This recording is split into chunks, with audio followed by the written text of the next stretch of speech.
और सिर्फ हिंदू और मुस्लिम की परिभाषाएं वजह करते रहना ये धामी सरकार का वतीरा और तरीका बन चुका है।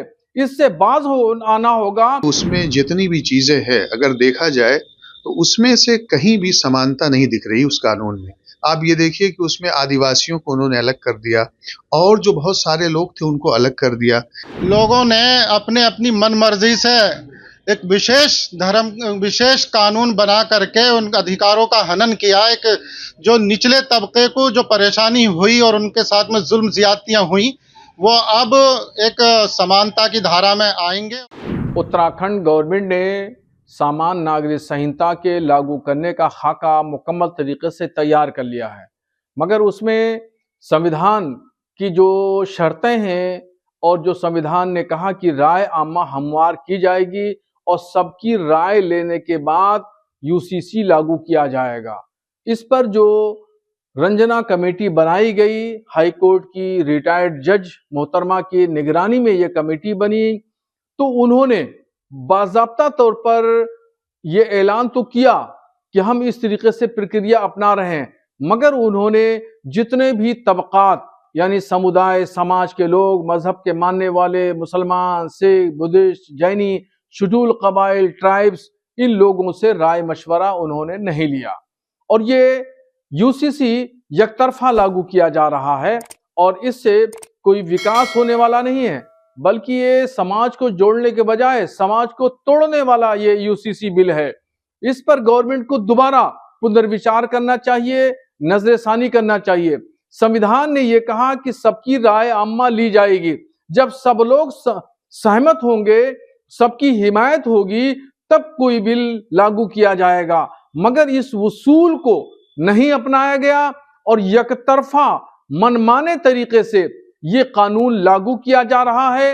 इससे विकास नहीं होना है, तरक्की नहीं होना है, बल्कि पब्लिक को हर नए कानून में, एक नए मामले में उलझा के रखना है और सिर्फ हिंदू और मुस्लिम की परिभाषाएं वजह करते रहना ये धामी सरकार का वतीरा और तरीका बन चुका है। इससे बाज आना होगा और इस पर उनको विकास के लिए, स्टेट की तरक्की के लिए, वहां सभी समुदाय को खुश रखने के लिए ध्यान देना होगा, न कि हिंदू मुस्लिम करने से विकास होगा। इससे जो है और नुकसानात वाक़ई होंगे, फायदा कुछ नहीं होगा।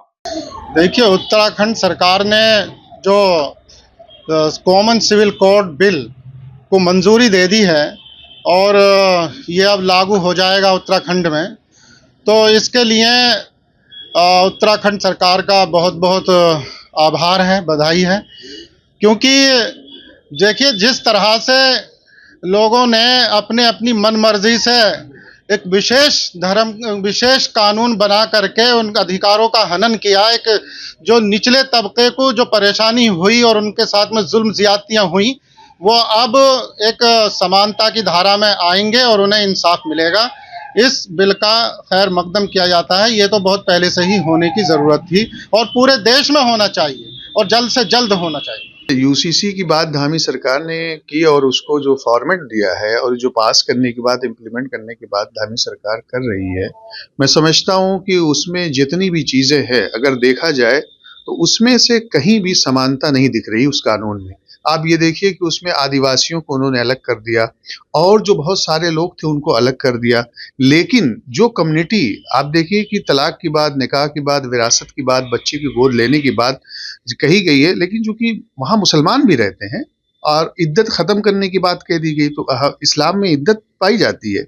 लेकिन मैं समझता हूँ कि इस तरह के कानून से जो पारित हुआ है, ये कहीं ना कहीं बहुत ज़्यादा डिफरेंसेस पाए जाते हैं और इस मुल्क में बहुत सारी कम्युनिटीज़ के लोग रहते हैं, उनकी अपनी शादी ब्याह की रस्म रिवायत, ट्रेडिशंस अलग अलग है, तो उसको यूनिफॉर्मिटी कैसे ले आई जा सकती है।